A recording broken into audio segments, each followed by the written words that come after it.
जी, तो हम बात कर रहे थे क्लासेस ऑफ कंपनी की। अब क्लासेस ऑफ कंपनी मैं शुरू करूँ, उससे पहले हम स्टार्ट कर रहे हैं क्लासेस ऑफ कंपनी। सर, पहले एक बहुत ही बेसिक सी चीज़ हम समझ लेते हैं कि सर जब मैं कंपनी बना रहा हूँ, मैं कंपनी को इनकॉर्पोरेट कर रहा हूँ, तो मेरी जो कंपनी बनती है ना सर, वो इनकॉर्पोरेट तो होती है सिर्फ़ 2 ही तरीके की। कि मैं जब कंपनी बना रहा हूँ, वो कंपनी मैं या तो प्राइवेट कंपनी बनाऊँगा या मैं पब्लिक कंपनी बनाऊँगा। प्राइवेट कंपनी क्या होगी? प्राइवेट कंपनी वो कंपनी होगी जो बाय इट्स आर्टिकल कुछ रिस्ट्रिक्शंस लगा रही है अपने ऊपर। तो जिस कंपनी में कुछ रिस्ट्रिक्शंस हैं, हम उसे प्राइवेट कंपनी कहते हैं। दूसरी टाइप की कंपनी जिसके आर्टिकल्स में रिस्ट्रिक्शंस नहीं है, हम उसे पब्लिक कंपनी कहते हैं। तो मुझे ये समझ में आ गया कि सर जब मैं कंपनी बनाता हूँ, मैं कंपनी इनकॉर्पोरेट करता हूँ, तो कंपनी 2 ही तरीके की हो सकती है, private company and public company. अब के बाद यहाँ पे हम जो पढ़ रहे हैं वो है क्लासेस ऑफ कंपनी। क्लासेस का मतलब क्या है कि मैंने ये जो कंपनी बनानी है, मैंने बेस्ड ऑन सर्टेन फीचर्स कि कुछ कंपनीज़ में मुझे कुछ चीज़ें सिमिलर दिख रही है, तो उन फीचर्स के बेसिस पे मैंने कुछ ग्रुप्स बना दिए कि कुछ प्राइवेट कंपनीज़, कुछ पब्लिक कंपनीज़ में मुझे ये चीज़ें कॉमन दिख रही है, मैंने उनका एक अलग ग्रुप बना दिया। कुछ कंपनीज़ में मुझे कुछ और फीचर्स सिमिलर दिख रहे हैं, तो मैंने उनका एक अलग ग्रुप बनाया। मैंने डिस्टिंक्शन ड्रॉ करने की कोशिश की है थ्रू क्लासेस ऑफ कंपनी।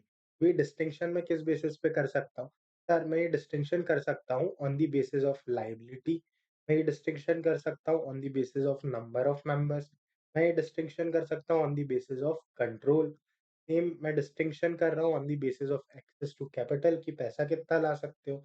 और मैंने कुछ और अदर कंपनीज़ बना दी, कुछ क्लासेस बनाई हैं। ये टाइप्स ऑफ कंपनीज़ नहीं है, क्लासेस है। ये क्लासिफिकेशन कर रहे हैं हम। तो अब हम मैं बेसिकली जो चीज़ आपको कन्वे करना चाह रहा था, वो ये है कि आप कंपनी इनकॉर्पोरेट करते हो, तो जब आप कंपनी इनकॉर्पोरेट करोगे तो आप कंपनी कौन-सी इनकॉर्पोरेट कर सकते हो? चॉइस 2 ही है, पहला या तो प्राइवेट कंपनी या दूसरा पब्लिक कंपनी।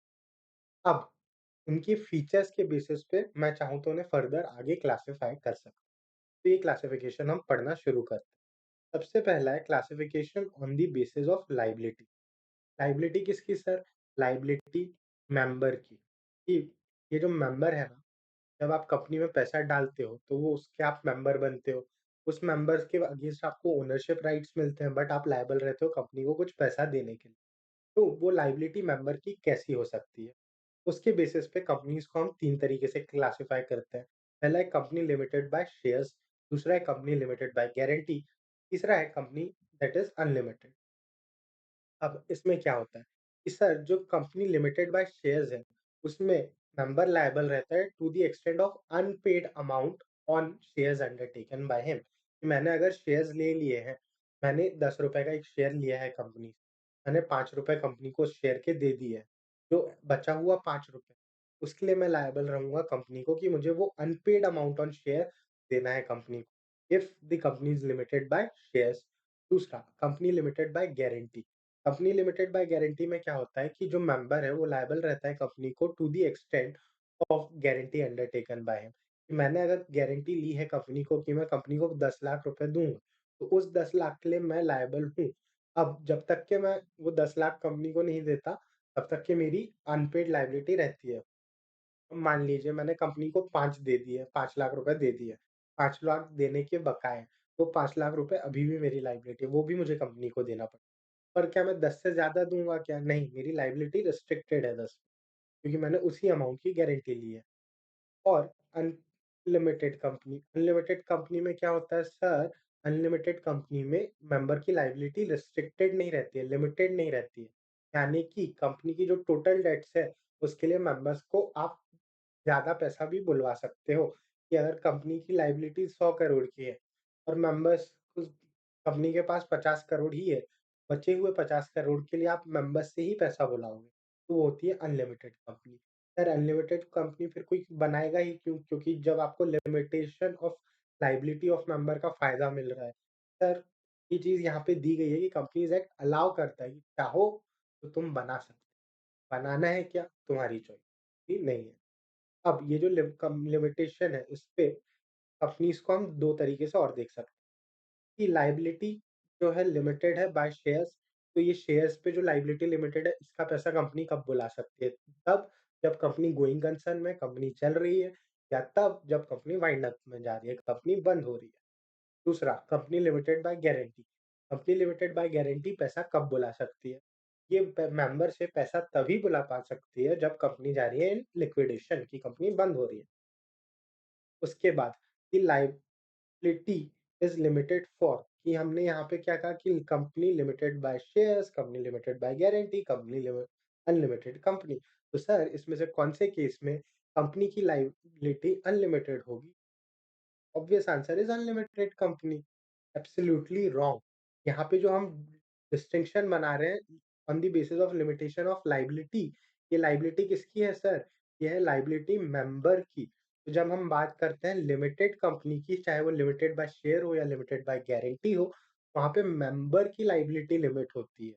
और जो लायबिलिटी रहती है फॉर कंपनी, तो कंपनी की जो लायबिलिटी रहती है वो कहीं लिमिट नहीं हो रही है। तो the liability is limited for members. ये चीज़ हम यहाँ नोट कर लेते हैं, फिर हम पढ़ना शुरू करते हैं। As usual, the growing economy has increased the complexity of business operations की इकोनॉमी बढ़ रही है, बिज़नेस ऑपरेशंस कॉम्प्लेक्स हो गए हैं, the world has led to emergence of different form of organisation to regulate them. Companies act has broadly classified companies into various classes. ये classification किया क्यों गया है? ये क्लासिफिकेशन इसलिए किया गया है कि लोग अलग-अलग तरीके की कंपनीज़ बना रहे थे। अब उन्हें ज़्यादा बेटर तरीके से रेगुलेट कर पाएँ, इसलिए कंपनीज़ एक्ट ने उन्हें क्लासेस में डिवाइड कर दिया है। अब a company may be incorporated as a one person company. Company को आप इनकॉर्पोरेट कर सकते हो as a one person company, private company, public company depending upon the numbers of members join it. क्या सर आपने कहा था कंपनी या तो प्राइवेट होगी या पब्लिक होगी। यहाँ तो ये वन पर्सन भी कह रहा है। लेकिन आपने ये पढ़ा ही नहीं कि ये कह रहा है कि depending on the numbers of members joining it. कि company OPC as such is a private company. तो हम आगे देखेंगे इसे। Again, it may be either limited, unlimited on the base or limited by shares or guarantee या फिर both। अगर company limited bye share है तो unpaid amount of share liability है, गारंटी है तो अमाउंट ऑफ गारंटी मेरी लायबिलिटी है। और अगर बोथ है तो बोथ कि मैंने कंपनी में शेयर्स भी लिए हैं, गारंटी भी ली है, तो उस केस में मेरी लायबिलिटी क्या है? Both the amount of that is unpaid on shares and the amount that is unpaid on guarantee, वो दोनों ही मेरी लायबिलिटी बन जाते हैं। किसकी? मेंबर की। On the basis of control company को हम क्लासिफाई करते हैं एसोसिएट, होल्डिंग, सब्सिडरी कंपनी में, और अदर फॉर्म्स में क्लासिफाई करा जाता है जैसे foreign company, government company, small company, निजी कंपनी एंड सो ऑन। तो पढ़ते हैं क्लासिफिकेशन। पहला classification based on the liability. Liability sir किसकी? मेंबर की। कंपनी की लायबिलिटी लिमिट होती है क्या? नहीं, हम मेंबर की लायबिलिटी लिमिट कर रहे हैं। तो the company may be limited by shares. Section 222 कहता है, defines that the liability of the member is limited by its memorandum if any to the amount of unpaid shares held by them. It is known as company limited bye share.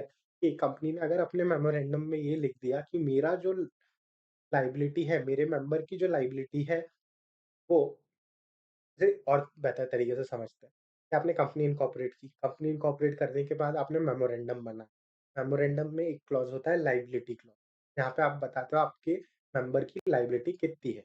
तो अगर company shares issue कर रही है, company share issue कर रही है, तो उस केस में कंपनी अपने मेमोरेंडम में लिखती है कि मेरे जो मेंबर है उसकी लायबिलिटी रहेगी उन शेयर्स के against restricted, limited to the amount unpaid of to the amount unpaid by such shareholder for the amount of shares held by them। वो चीज़ है। फिर thus it implies that the meeting of the debt of the company, the shareholder may be called upon to contribute only to the extent of the amount which remains unpaid on his shareholding।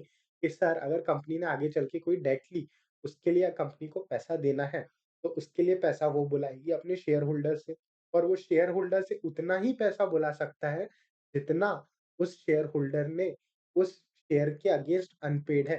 मान लीजिए मेरे पास company के shares है 1 लाख के, अब उस 1 लाख में से मैंने 10,000 पे कर दिया है, 90,000 इज़ अनपेड। कंपनी की लायबिलिटी है 5 लाख की, तो कंपनी मुझसे कितना पैसा बुला सकती है? 5 लाख? जी नहीं, कंपनी मुझसे उतना ही पैसा बुला सकते हैं जितने के मेरे पास शेयर्स है। शेयर्स 1 लाख है, तो कंपनी मुझसे लीगली 1 लाख रुपए ही चार्ज कर सकती है। बट मेरी लायबिलिटी कितनी है? To the extent amount unpaid. To the extent amount unpaid मतलब क्या? कि मैंने 10 पहले ही दे दिया है कंपनी को, तो जो बचे हुए 90 है, उसके लिए मेरी लायबिलिटी है टुवर्ड्स कंपनी। वो चीज़ यहाँ लिखी गई है। फिर इसके आगे कहता है which remains unpaid on share holding is separate property can not be encompassed to meet companies debt. कि क्या भाई मेरे पास प्रॉपर्टी है, मेरे पास पैसा है, मेरे पास अभी 10 लाख मेरे अकाउंट में है। मुझे कंपनी को कितने देने हैं? 90। कंपनी की 90,000। कंपनी की डेट कितनी है? कंपनी की डेट है 5 लाख की। तो क्या इस 5 लाख में ये जो शॉर्टफॉल है 4,10,000 का, क्या इसके लिए कंपनी मेरे पर्सनल एसेट्स को, मेंबर के, शेयर होल्डर के पर्सनल एसेट्स को यूटिलाइज़ कर सकती है? जी नहीं, कंपनी को कोई राइट नहीं है इस चीज़। यही चीज़ यहाँ पे लिखी गई है कि separate property can not be encompassed to meet the liability of companies debt. It may be worthwhile to know that the shareholder is co-owner of the company and not co-owner of company's assets। कि share holder जो होता है वो को-ओनर होता है company का, वो company के, जैसे एक कंपनी है, इस कंपनी ने एक बिल्डिंग खरीदी और मैं हूँ एक शेयर होल्डर, तो मैं शेयर होल्डर हूँ ओनर कंपनी का। ये जो बिल्डिंग है इस बिल्डिंग पे ओनरशिप का कोई राइट नहीं है शेयर होल्डर का। ये जो बिल्डिंग है ना, इसकी ओनरशिप किसके पास है? कंपनी के पास। तो जो शेयर होल्डर है is the owner of company and company is the owner of building. आप इसे इनडायरेक्टली ऐसे कंक्लूड नहीं कर सकते कि शेयर होल्डर बिल्डिंग का ओनर बन जा रहा है। तो assets of the company are held in the name of company और उसकी ओनरशिप राइट सिर्फ कंपनी के पास रहती है। उसकी को-ओनरशिप के राइट्स नहीं मिलते हमारे शेयर होल्डर को। उसके बाद में हम आगे बढ़ रहे हैं। Ownership of assets remain with the company because of its nature of legal position. Company separate legal entity है। The extent of rights and duties a share holder as a co-owner is measured by his share holding. कि share holder की duties और rights उसकी share holding के percentage के basis पे decide होते हैं। उसके बाद कंपनी लिमिटेड बाय गारंटी, अगर कंपनी गारंटी से लिमिटेड है, तो उस केस में हम क्या कहते हैं? सेक्शन 220 क्लॉज़ 21 हमें बताता है। ये कहता है defines his company having liability of its members limited by memorandum in which such amount as the member may respectively undertake in memorandum to contribute to asset of the company in events of wind up। कि क्या company अगर limited by guarantee है तो वो अपने memorandum में लिख के बताती है कि मेरा शेयर होल्डर या मेरा सॉरी शेयर होल्डर तो हो ही नहीं सकता, मेरा मेंबर कितना पैसा मुझे देगा। तो कंपनी लिमिटेड बाय गारंटी अपने मेमोरेंडम में लिख के कह रही है कि मेरे मेंबर की लायबिलिटी होगी to the extent of amount unpaid by him on the amount of guarantee undertaken by him.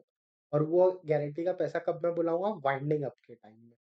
Thus, the liability of the member of a guarantee company is limited to the stipulated sum mentioned in memorandum। Memorandum के amount तक के limited रहती है। Member can not be called upon two contribute beyond such stipulated amount. कि आप उस amount से ज़्यादा जो आपने मेमोरेंडम में मेंशन किया है, उससे ज़्यादा पैसा नहीं बुला सकते मैम। आगे आ रहा है कॉमन फीचर्स। कि मान लीजिए मैंने 10 लाख की गारंटी ली है, तो आप मुझसे 10 लाख ही बुला सकते, मुझसे 11, 12, 13 उस अमाउंट के ऊपर कुछ दूसरा एक्सेस मनी नहीं बुला सकते। उसके बाद है कॉमन फीचर। अब कंपनी लिमिटेड बाय गारंटी और कंपनी लिमिटेड बाय शेयर्स के कॉमन फीचर्स क्या है? Company limited by guarantee, the company having share capital are generally legal personality and limited liability. दोनों लीगल पर्सन है, दोनों में लायबिलिटी लिमिट है। The amount of liability is restricted to the amount unpaid. कि जितना पैसा नहीं दिया है वो देना पड़ेगा। Members liability is limited. फिर डिस्टिंक्शन दोनों अलग-अलग कहाँ हो जाते हैं? ये डिफरेंस आता है कि पहला है commencement of winding up procedure. कि जो कंपनी लिमिटेड बाय गारंटी है वो पैसा सिर्फ वाइंड अप पे बुला सकती है। कंपनी लिमिटेड बाय शेयर जब कंपनी बिज़नेस ऑनगोइंग कंसर्न है तब भी बुला सकती है ड्यूरिंग इट्स लाइफ टाइम और ड्यूरिंग वाइंडिंग अप भी पैसा बुला सकती है। उसके बाद हम आ रहे हैं it is clear from the definition of guarantee company that it does not raises it's working funds from its member. कि सर इसमें क्या है? कि जो कंपनी है जिसने शेयर इश्यू किए, उसने अपनी लाइफ टाइम के दौरान शेयर इश्यू किए, पैसा बुलाया, फिर बिज़नेस चालू कर सिंपल। अब जो कंपनी लिमिटेड बाय गारंटी है, मैंने कंपनी इनकॉर्पोरेट की लिमिटेड बाय गारंटी, मैं शेयर्स नहीं दे रहा हूँ। मुझे मेंबर से पैसा मिलेगा, कब मिलेगा? वाइंड अप के टाइम पे। वाइंड अप कब होगा? फ्यूचर में कहीं तो जाके। लेकिन आज की डेट पे तो मुझे बिज़नेस करना है। आज की डेट पे तो मैं मेरे ऑब्जेक्टिव के लिए मुझे कुछ ना कुछ काम करना है उस एंटिटी को, उस कंपनी को। तो उसे पैसा चाहिए। पैसा कौन देगा? मेंबर। मेंबर कब देगा? On the event of winding up, क्योंकि उसने गारंटी दी है। उसके पहले मेंबर से पैसा आएगा नहीं। तो अब ये जो कंपनी है, ये अपने फंक्शनिंग के लिए पैसा कहाँ से लाए? तो वो चीज़ यहाँ पे मेंशन्ड है कि it is clear from the definition of guarantee company that it does not raises initial funds from its member, कि मेंबर से इनिशियल फंड नहीं आता। उसके बाद देयरफॉर सच कंपनी में यूज़ ओनली वेयर, अब आप ऐसी कंपनी कहाँ बनाओगे? वहाँ बनाओगे सर जहाँ या तो आपको वर्किंग फंड्स की रिक्वायरमेंट नहीं है, जहाँ पे आपको वर्किंग कैपिटल की रिक्वायरमेंट नहीं है, वहाँ पे आप गारंटी कंपनी बना दोगे। या जहाँ पे आपके पास दूसरा सोर्स है, कि आप किसी दूसरे सोर्स से पैसा ला सकते हो, वहाँ पे आप एक कंपनी लिमिटेड बाय गारंटी बनाएँगे। और ये दूसरे सोर्सेज़ कौन से हो सकते हैं? एंडोवमेंट हो सकता है, फीस हो सकता है, चार्जेस हो सकते हैं, डोनेशन हो सकता है। डोनेशन यानी कोई किसी ने आपको दान दे दिया, चार्जेस आपने कुछ चार्जेस कलेक्ट किए अपने मेंबर्स से, फीस कलेक्ट की। एंडाउनमेंट्स, एंडाउनमेंट्स क्या होते हैं? टाइमली पेमेंट्स, कि हर महीने अगर आपको कुछ सर्टेन अमाउंट दे रहा है कोई, मेंबरशिप फीस एक तरीके की एंडाउनमेंट हो सकती है। वो यहाँ फिर उसके बाद यहाँ पे है case law of Narendra Kumar Agrawal versus Saroj Malu. इस केस में क्या हुआ था कि नरेंद्र कुमार अग्रवाल वर्सेस सरोज मालू में कि बेसिकली एक कंपनी है वो लिमिटेड बाय गारंटी है। तो क्या ये जो मेंबर है जिसकी लायबिलिटी लिमिटेड बाय गारंटी है और जो मेंबर है जिसकी लायबिलिटी लिमिटेड बाय शेयर्स है, ये इक्वल फुटिंग पे है, दोनों एक बराबर है या नहीं? तो इस केस में ये कंक्लूड हुआ था कि नहीं, the liability of a member limited by share and the liability of member limited by guarantee एक बराबर नहीं है। क्यों नहीं है सर? क्योंकि अगर कंपनी को कभी ज़रूरत पड़ती है पैसे की, तो वो पहले पैसा बुलाती है अपने शेयर होल्डर्स से, और अगर ये शेयर होल्डर्स से पैसा आने के बाद भी और पैसे की ज़रूरत है, तब आप गारंटी होल्डर्स से पैसा बुलाते हो। मतलब कि द लायबिलिटी ऑफ, मतलब कि हम पैसा बुला रहे हैं हमारे मेंबर्स से जिन्होंने गारंटी दी है एज़ अ लास्ट रिसॉर्ट, और इसीलिए हम उन्हें कुछ स्पेशल प्रिविलेजेस देते हैं। इस केस में बेसिकली हुआ ये था कि कंपनी थी, कंपनी के आर्टिकल्स में प्रोविज़न नहीं था कि अगर आपने गारंटी ली है, कंपनी लिमिटेड बाय गारंटी है और आपने गारंटी ली है, आप मेंबर बन गए हो, अब मैं अपना इंटरेस्ट किसी और को ट्रांसफ़र करना चाह रहा हूँ, तो इस चीज़ के लिए प्रोविज़न नहीं था आर्टिकल में। उसी चीज़ को लेके एक पर्सन ने केस कर दिया अगेंस्ट कंपनी, और उस केस में ये डिसाइड हुआ क्योंकि since the article does not have that provision, तो वो इंटरेस्ट ट्रांसफ़र नहीं हो सकता, hence the members whose are giving guarantee उनकी इक्वल फुटिंग पे नहीं है या उन्हें स्पेशल प्रिविलेजेस मिल सकते हैं। तो वही यहाँ हम पढ़ते हैं कि supreme court has laid down that the rights of guarantee company to refuse acceptance of transfer by member of his interest in the company is on a different footing than company limited by share, कि company limited bye share में आप shares transfer कर सकते हो, उसमें company वो अलग चीज़ है, जबकि आप कंपनी लिमिटेड बाय गारंटी जो है उसमें आप इंटरेस्ट ट्रांसफर को रोक सकते हो। It is at different footing. The membership of a guarantee company may carry privileges, कि अगर आपने आपके पास प्रिविलेज है क्या कि आपको पैसा कब देना है? Only on winding up, much different from those of ordinary share holder, कि जो प्रिविलेजेस आप दे रहे हो अपने गारंटी कंपनी में अपने मेंबर को, वो ऑर्डिनरी शेयर होल्डर की प्रिविलेजेस से अलग हो सकते हैं। फिर आता है अनलिमिटेड कंपनी। अनलिमिटेड कंपनी क्या कहता है? It is defined as a company not having any limit, any limit on liability of its member. In such company, the liability of member ceases when he ceases to be a member. Member की liability unlimited है, जब वो member member नहीं रहा तब जाके उसकी liability limit होती है। एंड फाइनली ये कहता है the liability of each member extends to the amount of company's debt but will be entitled to claim from another members, कि भाई मेंबर की लायबिलिटी कितनी है? मेंबर की liability in case of unlimited company है अनलिमिटेड। यानी कि company की जो टोटल डेट्स है, कंपनी की डेट्स है मान लीजिए 1 करोड़, मेंबर की डेट कितनी हो गई? 1 करोड़। तो जितनी लायबिलिटी कंपनी इनकर कर रही है, उतनी लायबिलिटी बन जाती है मेंबर की इन केस ऑफ अनलिमिटेड कंपनी। लेकिन क्या ये मैं इकलौता मेंबर हूँ कंपनी का? नहीं, मेरी तरह बहुत सारे मेंबर्स हो गए। तो ये जितने मेंबर्स हैं, ये लायबिलिटी जो कंपनी की लायबिलिटी है, ये इन सभी मेंबर्स में बँटती है। इसी चीज़ को हम कह रहे हैं as being entitled to right to contribution कि उस लायबिलिटी के लिए सभी मेंबर्स पैसा देंगे from their members. In case of company has limited by shares. अब ये चीज़ आपको उसके एओएम में बतानी पड़ती है। The same thing has been given over here. So long as it's going concerning up claims. Okay, nothing new has been given over here, so let's move forward. हमने क्या पढ़ा? Unlimited company. लिमिटेड कंपनी में हर member की liability limited नहीं रहती है। Liability कब खत्म होगी? जब उसकी मेंबरशिप खत्म होगी। दूसरा, liability is not unlimited till company winds up कि कंपनी जब तक वाइंड अप नहीं हो जाती, तब तक के अनलिमिटेड कंपनी के मेंबर की लायबिलिटी लिमिट नहीं होती। के बाद है मेंबर कैन कॉल कंट्रीब्यूशन। अगर वाइंड अप का सिचुएशन आता है, आप मेंबर से पैसा बुला सकते हो।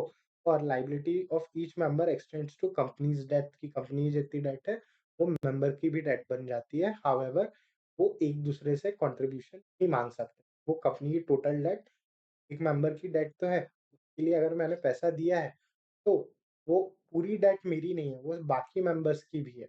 मैं उनसे भी कंट्रीब्यूट करवा सकता हूँ उस डेट के अगेंस्ट। अब यहाँ पे एक स्पेशल पॉइंट अ, है कि अनलिमिटेड कंपनी है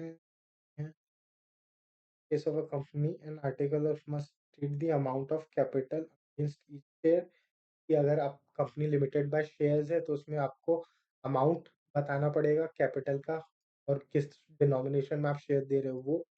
So long as company is going concern the liability can be enforced कि शेयर्स के लिए आप गोइंग कंसर्न में पैसा बुला सकते हो। The creditor can winding up of for claims, then official liquidator can call towards contribution debts a company which can be unlimited.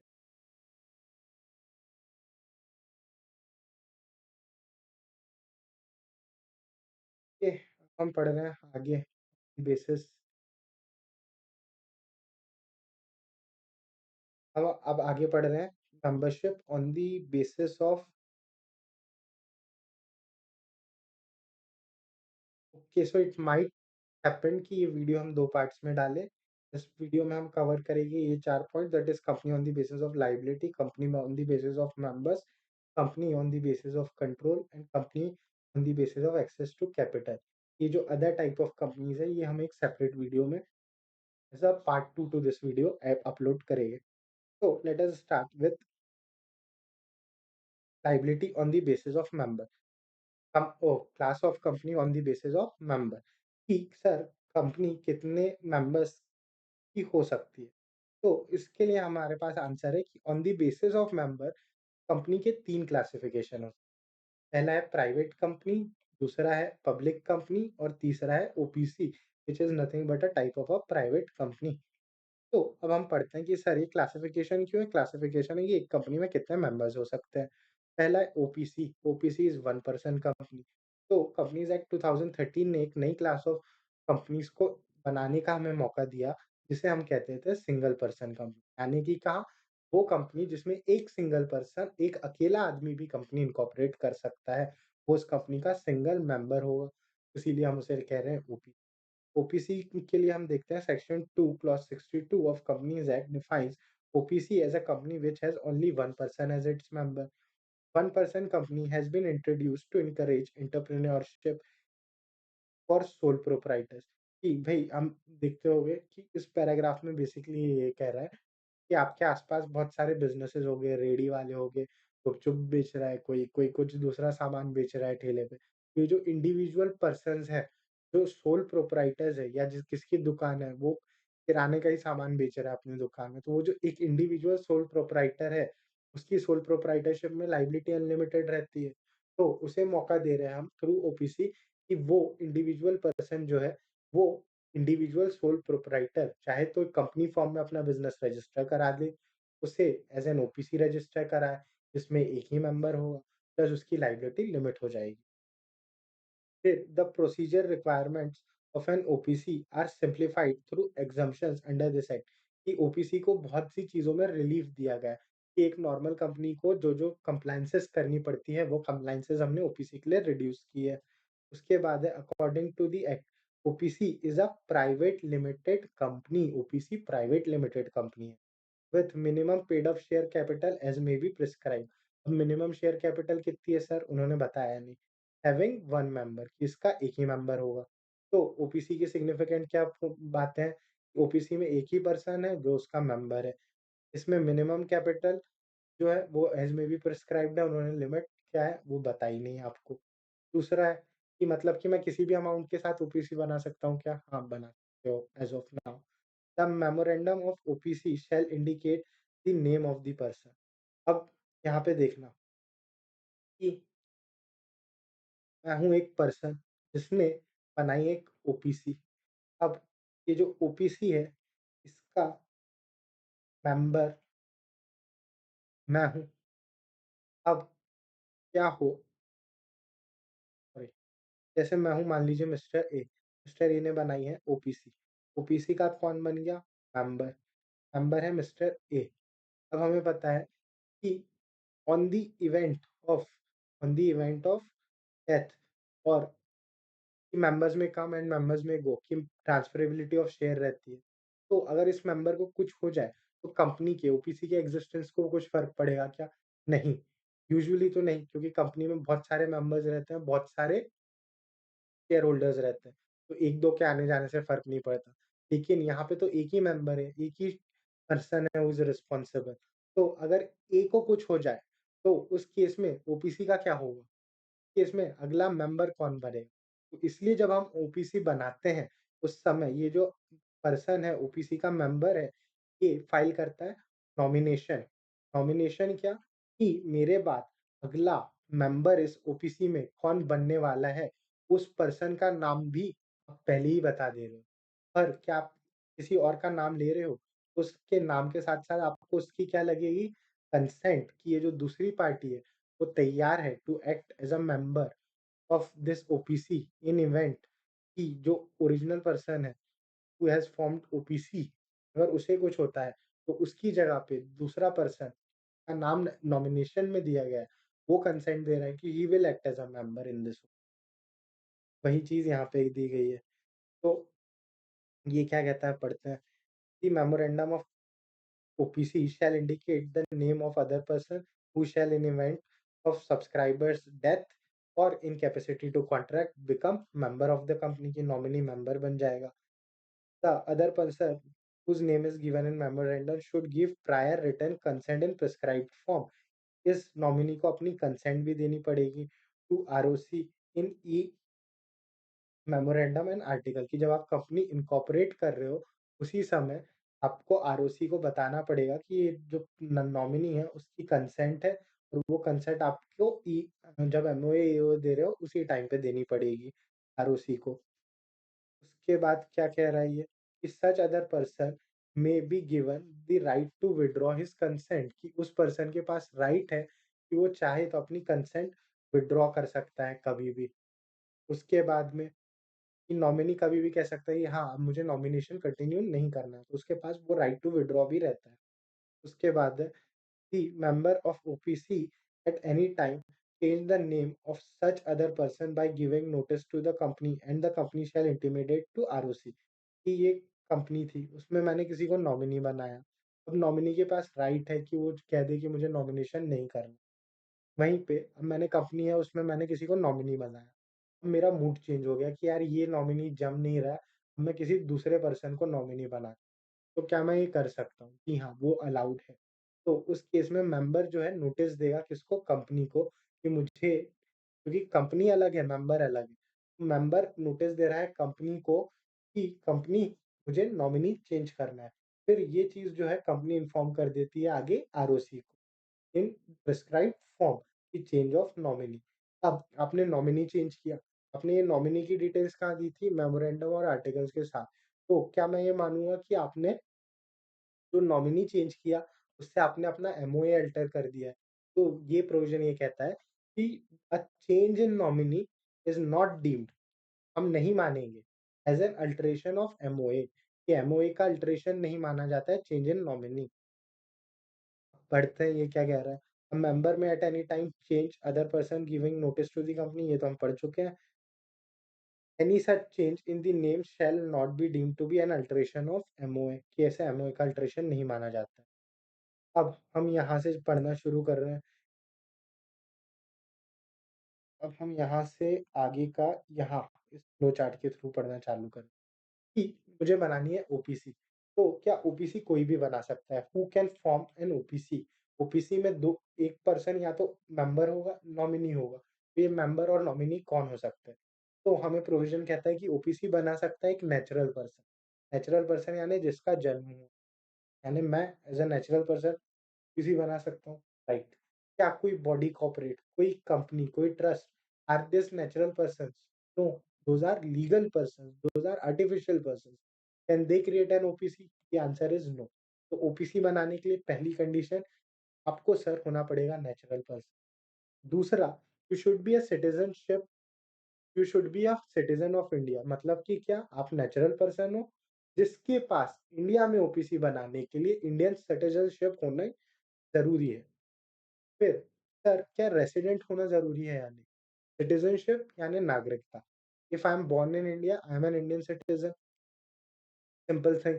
I am a natural person who has an Indian citizenship, he can form a OPC. अब residence, residence का मतलब है रहना। क्या मुझे India में born हो Indian citizen होने के साथ-साथ इंडियन रेसिडेंट होना भी ज़रूरी है क्या? तो द आंसर इज़ नो, कि आपको रेसिडेंट होने की ज़रूरत नहीं है। मैं अगर इंडियन सिटिज़न हूँ, मैं नेचुरल पर्सन हूँ और भले ही मैं किसी फ़ॉरेन कंट्री में रहता हूँ, तो भी मैं इंडिया में एक ओपीसी इनकॉर्पोरेट कर सकता हूँ। इसलिए कहा गया है कि whether you are a resident और अदरवाइज़, दोनों चलेगा। आप रेसिडेंट हो, नहीं हो, फ़र्क नहीं पड़ता। आप नेचुरल पर्सन होने चाहिए, इंडियन सिटिज़न होने चाहिए, फिर आप ओपीसी बना सकते हो इंडिया में। और यहाँ पे एक चीज़ और आपको दिखेगी जो आपको हो सकता है थोड़ी कन्फ्यूज़ करे, वो है कि रेसिडेंसी अगर आपको चेक करना है कि किसी का मन किया कि भाई रेसिडेंट हो, नहीं हो, फ़र्क नहीं पड़ता, आप बनाओ ओपीसी। बट मुझे ऐसे ही मन करना है कि चेक करूँ कि मैं रेसिडेंट हूँ या नहीं। तो उस केस में जो आप रेसिडेंसी चेक करते हो, उसके लिए आप काउंट करते हो वेदर आपका पिछले साल में आप 120 डेज़ इंडिया में रहे या नहीं। तो ये चीज़ यहाँ पे दी गई है। ये चीज़ कहाँ काम में आएगी? एक्ट के बाकी प्रोविजंस के। ओपीसी बनाने की एलिजिबिलिटी चेक करने के लिए इसका कोई रेलेवेंस है क्या? नहीं। क्यों? क्योंकि हमने पहले ही कह दिया, कंडीशंस क्या है? 2 ही है, नेचुरल पर्सन होना और इंडियन सिटिज़न होना। रेसिडेंट हो ना हो, कोई फ़र्क नहीं पड़ता। उसके बाद में, अब नेचुरल पर्सन है, इंडियन सिटिज़न है, रेसिडेंट हो, नहीं हो, वो तो हमें देखना ही नहीं है। उसने इनकॉर्पोरेट कर दी ओपीसी। तो अब मैं क्या कर सकता हूँ? सर मैं एट अ टाइम मैं एक ओपीसी बना सकता हूँ। यानी कि मैं एक ओपीसी का मेंबर हो सकता हूँ और सर ऐसे ही मैं किसी और दूसरी ओपीसी में नॉमिनी भी हो सकता हूँ। तो एक पर्सन जो इंडियन सिटिज़न है, वो इंडिया में एट अ टाइम 2 ओपीसीज़ में 2 अलग-अलग पोज़ीशन, 2 अलग-अलग स्टेटस होल्ड कर सकता है। पहला, मैं एक ओपीसी का मेंबर हूँ, मैं एक ओपीसी का मेंबर हूँ। दूसरी ओपीसी का मैं नॉमिनी हूँ। एक जगह मैं मेंबर हूँ, दूसरी जगह मैं नॉमिनी हूँ। ये चलेगा क्या सर? ये चलेगा, बिल्कुल चलेगा। फिर सर यहाँ पे आता है कि एट अ टाइम आप कितनी ओपीसी के मेंबर्स हो सकते हो? आप कितनी ओपीसी बना सकते हो? तो सर अ पर्सन कैन आप कितनी ओपीसी बना सकते हो, हम वो पढ़ रहे हैं। एक पर्सन जो है वो कितनी ओपीसी बना सकता है। उसमें क्या कह रहा है कि एक पर्सन जो है वो एक ही ओपीसी बना सकता है, ये चीज़ है। उसके बाद में ये एट अ टाइम वो एक ओपीसी का मेंबर हो सकता है, एक ओपीसी का नॉमिनी हो सकता है। पर क्या हो सर इन केस जैसे मान लेते हैं मिस्टर नारायण है। मिस्टर नारायण ओपीसी ए में नॉमिनी है, मिस्टर नारायण ओपीसी बी में मेंबर है। तो यहाँ तक के तो चीज़ें सॉर्टेड थी, आप एक में मेंबर हो, एक में नॉमिनी हो, ये चलता है, चलता है। अब ये जो है ओपीसी ए, जहाँ पे मिस्टर नारायण है नॉमिनी नॉमिनी, तो इस ओपीसी ए का कोई और मेंबर रहा होगा। अब वो मेंबर मर गया। अब उस केस में ये जो नॉमिनी है, ये बन जाएगा मेंबर। तो इस केस में mister Narayan on death of the original member of OPC A becomes a member. तो ओपीसी ए का मेंबर बन गए मिस्टर नारायण, ऐसे ही ओपीसी बी के भी मेंबर बन गए हैं मिस्टर नारायण। तो अब इस केस में आप बन गए हो मेंबर इन 2 ओपीसीज़, क्या ये चीज़ चलेगी? तो द आंसर इज़ नहीं, ये चीज़ नहीं चलेगी। इस केस में क्या होगा, मिस्टर नारायण को दी जाएगी चॉइस, चॉइस की क्या? टू चूज़ वन ओपीसी जिसमें वो मेंबरशिप करेंगे कंटिन्यू, और जो दूसरी ओपीसी है उसमें से वो अपना एज़ अ मेंबर शिप को रिनाउंस कर देंगे, कि मतलब उसमें वो एज़ अ मेंबर नहीं रहेंगे। तो मान लीजिए मिस्टर ए चूज़ करते हैं ओपीसी बी, तो वो सिर्फ़ आगे जाके सिर्फ़ ओपीसी बी में मेंबर रहेंगे। फिर सर ओपीसी ए का क्या होगा? क्योंकि वहाँ पे भी नॉमिनी तो मिस्टर नारायण थे, तो उसके लिए वो आगे किसी और दूसरे पर्सन को नॉमिनेट करेंगे, जो बनेगा उस ओपीसी का मेंबर। तो एट अ टाइम एक पर्सन कितनी ओपीसीज़ का मेंबर बन सकता है? 1। बट अगर ऐसी सिचुएशन आ जाए जहाँ पे वो एक ओपीसी का मेंबर है, एक में नॉमिनी है, और जहाँ नॉमिनी था, वहाँ पे भी मेंबर बन गया, तो अब वो 2 ओपीसीज़ का मेंबर है। उस केस में उस पर्सन को क्या दी जाएगी? चॉइस, कि चूज़ करो, या तो इस ओपीसी में रहो या उस ओपीसी में रहो। दोनों में एज़ अ मेंबर नहीं चल सकते। अब इसके लिए कितने दिन में चेंज होगा, क्या होगा, वो सब कुछ हम पढ़ते हैं इन रूल्स। फिर सर एक क्वेश्चन मुझे और आ रहा था, ये जो ओपीसी है ना, क्या इसमें माइनर को भी मैं एज़ अ मेंबर बना सकता हूँ या नहीं? तो उससे रिलेटेड हमारे पास प्रोविज़न्स है। वो प्रोविज़न्स क्या है कि सर ये जो ओपीसी है, 1% कंपनी है, इससे माइनर को दूर रखो। तो हम चाहते हैं कि माइनर ओपीसी में नहीं आए तो बेहतर है। तो ना माइनर को आप मेंबर बनाओगे, ना माइनर को आप नॉमिनी बनाओ।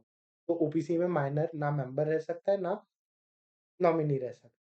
दूसरी चीज़, हम चाहते हैं ओपीसी छोटी रहे, छोटी कंपनी है, छोटी रहे।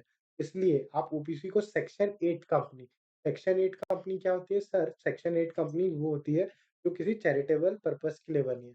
आप ओपीसी को सेक्शन 8 कंपनी में कन्वर्ट नहीं कर सकते। At the same time OPC can not OPC can हम पढ़ रहे थे कंपनी क्या नहीं कर सकती है, ओपीसी क्या नहीं कर सकती।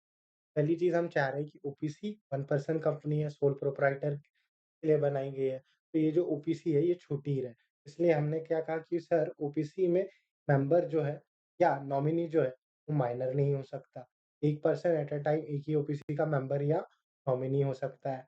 दूसरी चीज़, ओपीसी जो है आपने ओपीसी बनाई, अब आप ओपीसी को सेक्शन 8 कंपनी यानी कंपनी विथ चैरिटेबल ऑब्जेक्ट में कन्वर्ट करना चाह रहे हो, तो ये हम होने देंगे क्या सर? नहीं। तो ओपीसी कैन नॉट बी, कि आप ओपीसी को सेक्शन 8 कंपनी में कन्वर्ट नहीं कर सकते। उसके अलावा हमने कहा कि सर ओपीसी का जो साइज़ है ना, वो छोटा ही रहे। ये हमने ओपीसी पे एक और रिस्ट्रिक्शन डाली, वो रिस्ट्रिक्शन क्या है? OPC can not hold securities of other companies. OPC चाहे तो दूसरी कंपनी या बॉडी कॉर्पोरेट की सिक्योरिटीज़ नहीं खरीद सकती। आप दूसरी कंपनी के शेयर्स नहीं खरीद सकते हो, क्योंकि आप ओपीसी हो। के बाद ओपीसी 2 तरीके की एक्टिविटीज़ नहीं कर सकती। क्या? कि ओपीसी बना के आप बिज़नेस कर रहे हो, तो आपका नेचर ऑफ बिज़नेस 2 नहीं हो सकते। कौन-कौन सा? पहला है non banking financial NBFI, non banking financial institution, कि आप एक एनबीएफआई को इनकॉर्पोरेट नहीं कर सकते एज़ एन ओपीसी। दूसरा, you can not invest in the securities of body corporates. अब हम पढ़ते हैं इसे हमारी बुक में क्या लिखा गया है। तो चलिए प्रोविज़न्स पढ़ते हैं आगे जाके कि क्या है, यहाँ से है। कि सर ओपीसी कौन बना सकता है? ओपीसी बना सकता है एक natural person who is an citizen of India. Resident हो या नहीं हो फ़र्क नहीं पड़ता। बट अगर रेज़िडेंसी चेक करने का मन किया तो 120 डेज़ देख लेना। रेज़िडेंट नहीं भी हुआ तो भी ओपीसी बना लेगा, कोई चिंता नहीं है। ओपीसी बनाने के लिए क्या चाहिए? नेचुरल पर्सन जो होना चाहिए इंडियन सिटिज़न, 2 ही कंडीशन। उसके बाद में आप एक ओपीसी बना सकते हो। ओपीसी के आप सोल मेंबर्स रहते हो, और आप नॉमिनी भी बन सकते हो। एट अ टाइम एक पर्सन एक ओपीसी का मेंबर रहेगा, एट अ टाइम एक पर्सन एक ओपीसी का नॉमिनी रहेगा। No person shall be eligible to incorporate more than 1 OPC, कि आप एक से ज़्यादा ओपीसी नहीं बना सकते, और become nominee in more than one such company कि आप नॉमिनी भी एक ही ओपीसी के रहोगे, आप एक से ज़्यादा ओपीसीज़ में नॉमिनी भी नहीं रह सकते। फिर माइनर को दूर रखो, यानी कि no minor shall become member और नॉमिनी ऑफ ओपीसी और can hold share with beneficial interest कि भैया ना हम उसको मेंबर बनने देंगे, ना नॉमिनी बनने देंगे, ना ही हम उसे बेनिफिशियल इंटरेस्ट देंगे। तो आपको अगर माइनर हो, तो माइनर को जितना दूर रख सके, उतना दूर रहे वो ओपीसी से। उसके बाद है, सच company can not be incorporated. आप ओपीसी नहीं बना सकते, ना ही आप ओपीसी को कन्वर्ट कर सकते हो इंटू अ सेक्शन 8 कंपनी। ये क्या होता है, हम आगे पढ़ेंगे। True, though it may be converted into private और public company in certain cases कि आपने ओपीसी बना ली है, अब बिज़नेस के लिए अब इस ओपीसी को आप सेक्शन 8 कंपनी में कन्वर्ट नहीं कर सकते। बट अगर आप चाहो, तो कुछ केसेस में ओपीसी को एक प्राइवेट कंपनी या एक पब्लिक कंपनी में कन्वर्ट कर सकते हो। लेकिन किस में कन्वर्ट नहीं कर सकते? सेक्शन 8 कंपनी में।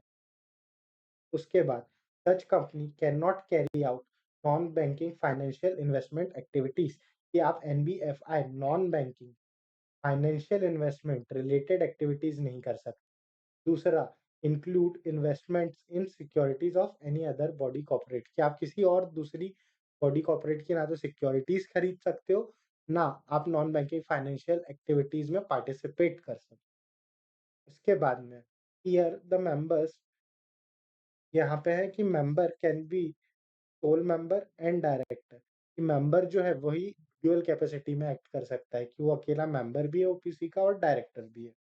फिर ओपीसी में हमने क्या पढ़ा? एक ही मेंबर होता है, प्राइवेट कंपनी होती है, ये एंटरप्रेन्योरशिप को प्रमोट करने के लिए बनाई गई है। इसका प्रोसेस सिंप्लीफाइड है, इसमें कुछ एग्जम्पशंस मिलते हैं कंप्लायंसेस के, सेपरेट लीगल एंटिटी ये भी है और यहाँ पे लिमिटेड लायबिलिटी का भी फायदा मिलता है आपको ओपीसी बनाने पे। उसके बाद हम क्या पढ़ रहे थे? हम पढ़ रहे थे companies on the basis of member. एक मेंबर रहा ओपीसी, एक से ज़्यादा मेंबर रहे तो आप बन सकते हो प्राइवेट कंपनी। कितने मेंबर रहते हो सर? 2 मेंबर रहने पे। तो प्राइवेट कंपनी सेक्शन 268 क्या कहता है? Private company means a company which has minimum paid up share capital as may be prescribed by its article। जिसके आर्टिकल बताते हैं कि उसकी मिनिमम पेड अप कैपिटल क्या है, but restricts the right of transfer of its share कि जिसके shares freely transferable नहीं है।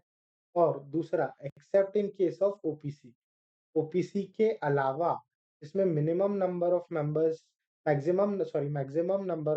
है 200 प्रोवाइडेड दैट टू और मोर पर्सन होल्डिंग और more shares in an OPC jointly for the purpose of clause be counted as a single member. अब इसे हम पहले इस डायग्राम के थ्रू समझने की कोशिश करते हैं। दैट इज कि आपने बनाई है ओपीसी, सर मैंने बनाई है ओपीसी। अब कंपनी मैं कौन-सी बना सकता हूँ? या तो प्राइवेट कंपनी या पब्लिक कंपनी। अब मैं बना रहा हूँ प्राइवेट कंपनी। तो प्राइवेट कंपनी में कंडीशन क्या है? पहले मेरी मिनिमम शेयर कैपिटल होगी as may be prescribed bye articles. दूसरी चीज़, रिस्ट्रिक्शन बाय एओए कि मैं अगर प्राइवेट कंपनी हूँ, तो मैं अपने आर्टिकल से अपने ऊपर कुछ रिस्ट्रिक्शंस लगाता हूँ। पहली, कौन-सी? कि right of transfers of shares is not free कि मुझे अगर मैं एज़ अ शेयर होल्डर अब प्राइवेट कंपनी के शेयर्स किसी और को बेचना चाहता हूँ, उसे बेचने के लिए मुझे कंपनी का अप्रूवल लगता है। कि पहले जो मैं एक्जिस्टिंग मेंबर्स हैं, उन्हें मिलता है फर्स्ट राइट ऑफ रिफ्यूज़ल। यानी कि क्या? कि एक प्राइवेट कंपनी है, उसमें कुछ मेंबर्स हैं, तो अगर किसी एक मेंबर को शेयर बेचना है ना, तो उसे पहले इन मेंबर्स को ऑफ़र करना पड़ेगा। अगर ये मेंबर्स कह देते हैं कि नहीं हमें ये शेयर्स नहीं खरीदने हैं, तब आप बाहर वाले को बेच सकते हो और उस बाहर वाले को भी बेचने के लिए आपको परमिशन लेनी पड़ेगी कंपनी से। तो इसीलिए हम कह रहे हैं कि right to transfer its shares is restricted. दूसरा, आप प्रोहिबिट कर रहे हो पब्लिक को from invitation to subscribe to its security. एक प्राइवेट कंपनी जाके पब्लिक को ये नहीं कह सकती, पब्लिक पब्लिक या न्यूज़पेपर एडवर्टाइज़मेंट या एट लार्ज लोगों को इनवाइट नहीं कर सकती कि आप मेरे शेयर्स या सिक्योरिटीज़ में इन्वेस्ट करो। तो सर ये जो प्राइवेट कंपनी है, ये पैसा लाती होगी थ्रू इन्वेस्टमेंट इन इट्स सब सिक्योरिटीज़। तो वो कैसे होता है? वो होता है थ्रू प्राइवेट प्लेसमेंट यानी कि क्या? वो वन ऑन वन बेसिस पे होता है। वहाँ पे आप पब्लिक एट लार्ज बहुत सारे लोगों को एक साथ नहीं इनवाइट करते हो, बल्कि ऑन वन बेसिस पे आप बुलाते हो पैसा, उसे कहते हैं हम प्राइवेट प्लेस। तो यही रिस्ट्रिक्शन है, रिस्ट्रिक्शन नंबर 2 कि prohibits public from subscribing to its securities. फिर हमने पढ़ा कि रिस्ट्रिक्शन कौन-कौन से थे, limitation of transfer of its shares और दूसरा मैक्सिमम नंबर ऑफ मेंबर्स कि एक प्राइवेट कंपनी में मैक्सिमम कितने मेंबर्स हो सकते हैं? सर 200, 200 के ऊपर गए तो फिर आप प्राइवेट कंपनी नहीं रहोगे, फिर आपको कन्वर्ट करना पड़ेगा इनटू पब्लिक। तो मिनिमम आपको 2 मेंबर चाहिए, मैक्सिमम आपके 200 मेंबर हो सकते हैं। बट अगर आप ओपीसी हो, तो 1 में काम चल जाएगा। तो ओपीसी के केस में मिनिमम मेंबर भी 1, मैक्सिमम मेंबर भी 1। बट आप अदर देन ओपीसी हो और आप प्राइवेट कंपनी हो, तो आपके मैक्सिमम 200 ही मेंबर्स हो सकते हैं। सर ये 200 की गिनती कैसे होती है? ये 200 की गिनती में हम गिनते हैं कि सर हमें कुछ खास बात रखनी है कि पहला कि अगर एक शेयर उस शेयर को जॉइंटली 2 लोगों ने खरीदा है। मतलब आप शेयर लिखते हो, शेयर के अगेंस्ट मेंबर का नाम लिखते हो। तो एक शेयर को 2 मेंबर्स जॉइंटली होल्ड कर रहे हैं। तो मैं इन्हें कैसे क्या गिनूँ? शेयर 1 है तो 1 गिनूँ या मेंबर 2 है तो 2 गिनूँ? तो इस केस में हम क्या करते हैं? हम इन्हें करते हैं सर हम we do count 2 members as 1 कि सर ये जो 200 की जब मैं गिनती लूँगा ना, उसमें मैं देखूँगा कि अगर एक शेयर 2 लोगों ने मिलके भी होल्ड किया है, जॉइंट होल्डर्स भी है, तो मैं उन्हें एज़ अ काउंट 1 ही करूँगा, मैं उन्हें 1 ही गिनता हूँ। दूसरी चीज़ कि सर ये 200 की जो गिनती है ना, उसमें एम्प्लॉइज़ नहीं आते, कंपनी के एम्प्लॉइज़ नहीं आते। तो समझो क्या है कि ये एक टाइमलाइन है, ये एक टाइमलाइन है। अब यहाँ पे दिया गया है कंपनी के शेयर्स कब खरीद रहा हूँ मैं। ये टाइम पीरियड है, इसमें मैंने कंपनी के शेयर्स खरीदे। मैंने इस टाइम पीरियड में कंपनी के शेयर खरीदे। अब इस टाइम में मैं कंपनी का एम्प्लॉयी नहीं था। तो क्या आप मुझे 200 की गिनती में गिनोगे? Will I be counted as in the numbers of 200? The answer is yes, यहाँ पे आप मुझे 200 की गिनती में गिनोगे। फिर सर बाद में क्या हुआ, ये टाइम था, इस टाइम में मैंने कंपनी को जॉइन कर लिया। इस टाइम में भी मैंने कंपनी के कुछ शेयर्स खरीदे। अब मैं कंपनी का क्या हूँ? एम्प्लॉयी। कंपनी का एम्प्लॉयी कंपनी के शेयर्स खरीद रहा है। तो क्या आप इस समय मुझे इस 200 की गिनती में गिनोगे या नहीं?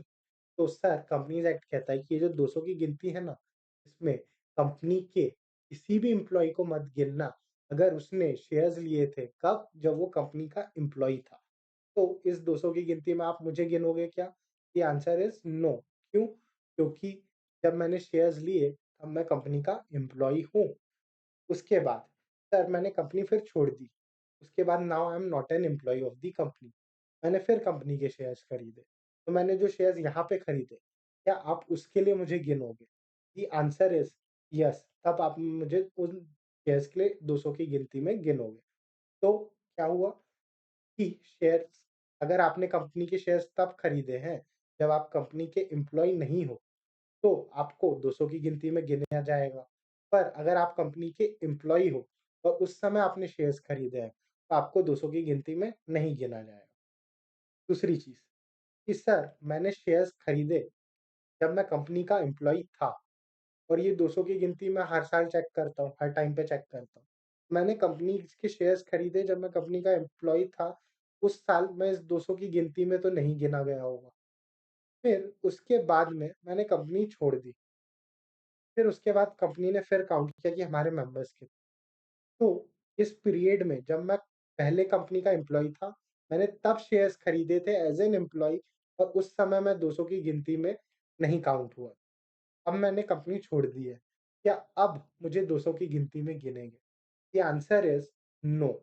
कि सर हम पास्ट एम्प्लॉइज़ को भी गिनते नहीं हैं, कि 200 की गिनती में ना तो प्रेज़ेंट एम्प्लॉइज़ आते हैं, ना ही पास्ट एम्प्लॉइज़ आते हैं।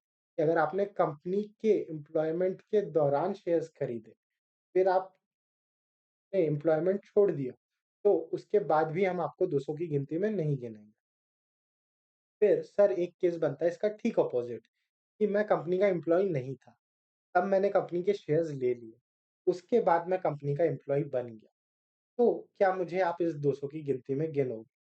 तो हमने क्या सीखा था कि कंपनी के सिर्फ़ एम्प्लॉइज़ क्या ज़रूरी क्या है कि जब आपको शेयर मिल रहा है, उस टाइम पीरियड में क्या आप कंपनी के एम्प्लॉयी हो या नहीं? अगर आप उस टाइम पीरियड में जब आप शेयर ले रहे हो, तब कंपनी के एम्प्लॉयी हो, तो हम आपको 200 की गिनती में नहीं गिनेंगे। तो यहाँ शेयर लेते वक़्त मैं कंपनी का एम्प्लॉयी था क्या? नहीं। तो क्या मुझे 200 की गिनती में गिना जाएगा क्या? हाँ, बाद में मैं कंपनी का एम्प्लॉयी बन गया ना सर, इससे फ़र्क नहीं पड़ता। हमें फ़र्क किस चीज़ से पड़ता है कि जब कंपनी के शेयर लिए, तब आप एम्प्लॉयी थे या नहीं? Simple as that.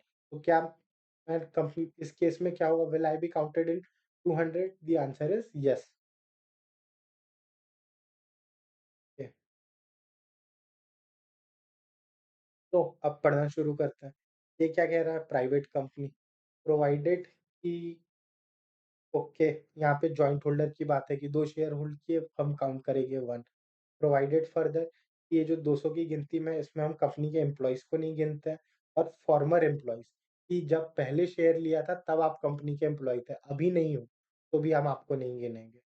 Members of the company and employment and continue to be member after the cessation of employment. Same चीज़। अब आता है the shall not be included in the number of members कि ये जो 2 लोग हैं, कंपनी के एम्प्लॉयी और फॉर्मर एम्प्लॉइज़ के, इन्हें अगर आपने एम्प्लॉयमेंट के दौरान शेयर दिए, तो इन्हें 200 की गिनती में नहीं गिनते। फिर prohibit invitation to public to subscribe to its security कि प्राइवेट कंपनी पब्लिक्स को इनवाइट नहीं कर सकती अपनी सिक्योरिटीज़ में पैसा डालने के लिए। इसका मिनिमम पेड अप कैपिटल की भी कोई स्पेसिफिक रिक्वायरमेंट नहीं है कि मिनिमम पेड अप कैपिटल भी लॉ नहीं बताता है। दूसरा है मिनिमम नंबर ऑफ मेंबर आपको प्राइवेट कंपनी के लिए कितने चाहिए? 2। अगर ओपीसी बना रहे हो तो 1। Maximum number of member private company में 200। अब ये 200 की गिनती में किसको नहीं गिनना है? एम्प्लॉयी की कैपेसिटी में जिसने शेयर लिया, जिसे हम कहते हैं एम्प्लॉयी कम मेंबर, या जो फॉर्मर एम्प्लॉयी था, उसने जब एम्प्लॉयमेंट में शेयर लिया, उसी को हम क्या कहते हैं? Erstwhile employee cum member. उसके बाद है right to transfer of shares, क्या है? रिस्ट्रिक्टेड कि आप फ्रीली शेयर्स ट्रांसफर नहीं कर सकते। उसके बाद है prohibition to invite to subscribe to securities of company कि आप प्राइवेट प्लेसमेंट पे ही शेयर्स दे सकते हो, सिक्योरिटीज़ दे सकते हो। उसके बाद small company is a private company. कि सर स्मॉल कंपनी जो होती है ना, वो भी प्राइवेट कंपनी होती है। ओपीसी जो होती है ना, वो तो can be formed only as a private company. फिर हम पढ़ते हैं स्मॉल कंपनी, कि सर ये स्मॉल कंपनी तो कह दिया, स्मॉल कंपनी क्या है? तो सर कंपनी को for the purpose of governance हमने क्लासिफाई किया है एज़ स्मॉल कंपनी। अब स्मॉल कंपनी क्या होती है सर? स्मॉल कंपनी यानी वो प्राइवेट कंपनी जो छोटी कंपनी है। अब वो कैसे होते हैं, वो पढ़ते हैं। The small company given under the section 285 of companies act 2013 which means a company other than a public company. कि सर पहली चीज़ मुझे समझ में आई कि ये जो स्मॉल कंपनी है ना, ये कंपनी कौन-सी रहेगी? ये कंपनी रहेगी एक private company, since it can not be a public company. तो small company is a public company जिसकी paid up capital does not exceed 25 lakh rupees or such higher amount as may be prescribed and shall not be more than 10 crore rupees turnover as per profit and loss account for the immediately preceding year does not exceed 2 crore rupees or such a higher amount as may be prescribed and shall not be more than 100 crore rupees। अब यहाँ पे नीचे दिया गया है कि sir यहाँ जो आपने लिमिट्स कही ना 50 लाख 2 करोड़ की, वो चेंज हो गई है। वो रिवाइज़ होके हो गई है 4 करोड़ एंड 40 करोड़ की। तो इसे मैं समझता हूँ कि सर मुझे कंपनी बनानी है, समझाता हूँ। मुझे कंपनी बनानी है, मैं कंपनी बना रहा हूँ, इसे मैं टाइटल दे रहा हूँ small company. Sir small company यानी छोटी कंपनी, तो क्या पब्लिक कंपनी छोटी कंपनी हो सकती है क्या sir? The answer is no. So small company can not be a public company. Small company हमेशा कैसी होगी? Private company. अब ये जो प्राइवेट कंपनी है ना सर, इसे मैं स्मॉल कंपनी कब कहूँगा? वैसे स्मॉल कंपनी तब कहूँगा जब या तो इसकी पेड अप शेयर कैपिटल, कौन-सी capital sir? Paid up share capital. अब ये पेड अप शेयर कैपिटल क्या होता है? हम आगे पढ़ेंगे शेयर्स के सेक्शन में, उस वीडियो में आप इस शब्द का मतलब समझ सकते हैं। बट अब ये समझिए कि जो शेयर कैपिटल है, उसके अगेंस्ट जो पैसा कंपनी को रिसीव हो गया है शेयर्स के अगेंस्ट, उसे मैं कहता हूँ पेड अप कैपिटल। तो मेरी जो पेड अप शेयर कैपिटल है, वो 4 करोड़ से ऊपर नहीं जा रही है। तो मैं एक स्मॉल कंपनी और साथ ही साथ मेरा जो टर्नओवर है, वो 40 करोड़ के ऊपर नहीं जा रहा है। As per my P&L of last year. तो मैं हूँ एक स्मॉल कंपनी। क्या? I am a small company if I am a private company whose paid up share capital does not exceed 4 crore and turnover does not exceed 40 crore. फिर sir यहाँ पे ये 10 करोड़, 100 करोड़ क्या था? ये ये चीज़ थी कि सरकार ने आपको एक रेंज दे दी गई है। रेंज क्या है? 0 टू 10 करोड़ की पेड अप कैपिटल के लिए रेंज है 0 टू 10 करोड़। कि सरकार यहाँ 0 से 10 करोड़ के बीच में कहीं पे भी पॉइंट ला सकती है। कि पहले सरकार का मन किया जैसे यहाँ पे 25 लाख, पहले सरकार को लगता था यार स्मॉल कंपनी वही होगी जिसका paid up capital 25 lakh exceed नहीं करता, तो उन्होंने लिमिट लगा दी एट 25 लाख रुपए। फिर बाद में सरकार का मन हुआ, उन्होंने उस लिमिट को बढ़ा के कर दिया आगे 4 करोड़ रुपए। तो एक कंपनी जिसका paid up share capital 4 crore से कम है, 4 करोड़ से कम है, उसे हम कहेंगे एज़ अ स्मॉल कंपनी। और ये 4 करोड़ की लिमिट ऑन फ्यूचर बढ़ाई जा सकती है क्या? हाँ, बढ़ाई जा सकती है। कहाँ तक के? मैक्सिमम 10 करोड़। 10 करोड़ के ऊपर ₹1 भी आप इस लिमिट को आगे नहीं बढ़ा सकते। क्यों? क्योंकि वो लिमिटेशन एक्ट में दी गई है। तो ये जो रेंज है, ये रेंज कहाँ तक की है? 10 करोड़ की। सिमिलरली टर्नओवर, टर्नओवर के लिए रेंज कहाँ तक की है? 100 करोड़ की, कि मैक्सिमम अमाउंट जो आप लिमिट कर सकते हो, वो 10 करोड़ का। तो अभी मुझे कौन-सी याद रखनी है? पेड अप कैपिटल के लिए 4 करोड़ और टर्नओवर के लिए 40 करोड़। सिंपल। के बाद ये क्या कह रहा है? ये कह रहा है कि पेड अप शेयर कैपिटल, ये हमने पढ़ लिया कि पेड अप शेयर कैपिटल जो है 4 करोड़ के ऊपर नहीं जाएगी, टर्नओवर 40 करोड़ के ऊपर नहीं जाएगा। अगर ये 2 कंडीशन फुलफिल हो रही है और यहाँ पे एंड शब्द का मतलब आ गया है। एंड का क्या मतलब होता है कि दोनों ही कंडीशंस फुलफिल होनी चाहिए, कि पेड अप शेयर कैपिटल भी 4 करोड़ के अंदर है, टर्नओवर भी 40 करोड़ के अंडर है। तभी मैं उस खुद को एज़ अ स्मॉल कंपनी मानूँगा। उसके बाद एक्सेप्शन, कि अगर आप इनमें से एक भी कंपनी हो, तो आप स्मॉल कंपनी नहीं हो। यानी कि क्या? अगर आप इनमें से एक भी कंपनी हो, आप स्मॉल कंपनी नहीं हो। पहला, होल्डिंग सब्सिडियरी, या तो आपकी कोई होल्डिंग कंपनी है या आप किसी कंपनी के होल्डिंग कंपनी हो। किसी कंपनी के साथ आपका होल्डिंग सब्सिडियरी का रिश्ता है, तो आप स्मॉल कंपनी नहीं बन सकते सर। दूसरा, सेक्शन 8 कंपनी। आप एक सेक्शन 8 कंपनी हो, आप एक चैरिटेबल पर्पज़ के लिए बनी हुई कंपनी हो, तो भी सर आप स्मॉल कंपनी नहीं बन सकते। दूसरा, body corporate governed by special act, कि सर आप एक कंपनी हो जिसके लिए अपना खुद का कोई स्पेशल एक्ट है, तो क्या मैं आपको स्मॉल कंपनी कह सकता हूँ? नहीं। तो अगर ये 3 कंडीशंस है, कौन-कौन सी? होल्डिंग सब्सिडियरी का रिलेशन, सेक्शन 8 कंपनी या company governed by special act. तो उसके बाद भी अगर भले ही आपका paid up share capital 4 crore से कम हो, टर्नओवर 40 करोड़ से कम हो, आप ये कंडीशन सैटिस्फाई कर रहे हो, बट क्योंकि आप या तो होल्डिंग सब्सिडियरी हो या आप एक सेक्शन 8 कंपनी हो या आप गवर्न होते हो अंडर स्पेशल एक्ट, तो मैं आपको स्मॉल कंपनी का टाइटल नहीं दूँगा। वही चीज़ यहाँ पे दी गई है कि the following companies can not be a small company. फिर स्मॉल कंपनी की खास बात है कि ये प्राइवेट कंपनी है, इसका पेड अप कैपिटल कितना नहीं हो सकता है? Can not exceed 4 crore, turnover can not exceed 40 crore as per P&L of last year. And अब ये जो है, it can not be a section 8 company, can not be a holding subsidiary company. अब हम बात कर रहे हैं पब्लिक कंपनी का। पब्लिक कंपनी की डेफिनिशन एकदम स्वीट है। पब्लिक कंपनी क्या होती है sir? Public company is a company which is not a private company and has a minimum paid up share capital as may be prescribed, कि जो ना तो प्राइवेट कंपनी है जिसकी पे minimum paid up share capital उतनी है जितनी प्रिस्क्राइब्ड है, provided that a company which is a subsidiary of a company not being a private company, company जो किसी ऐसी कंपनी की subsidiary है, not being a private company, shall deemed to be a public company for the purpose of this act, where such subsidiary continues to be a private company by its article। का क्या मतलब है sir? इसका मतलब है, कहाँ गया? हाँ जी, का ये मतलब है। सर एक कंपनी है, वो है पब्लिक कंपनी। अब इस पब्लिक कंपनी की हो सकता है एक सब्सिडरी हो, तो company A is a public company, company B is a private company. Company A बन जाती है holding company of company B, तो company B is a subsidiary of company A. अब ये जो सब्सिडरी है ना, इसे भी इस एक्ट के लिए हम मान लेंगे कि both company A and company B are public companies.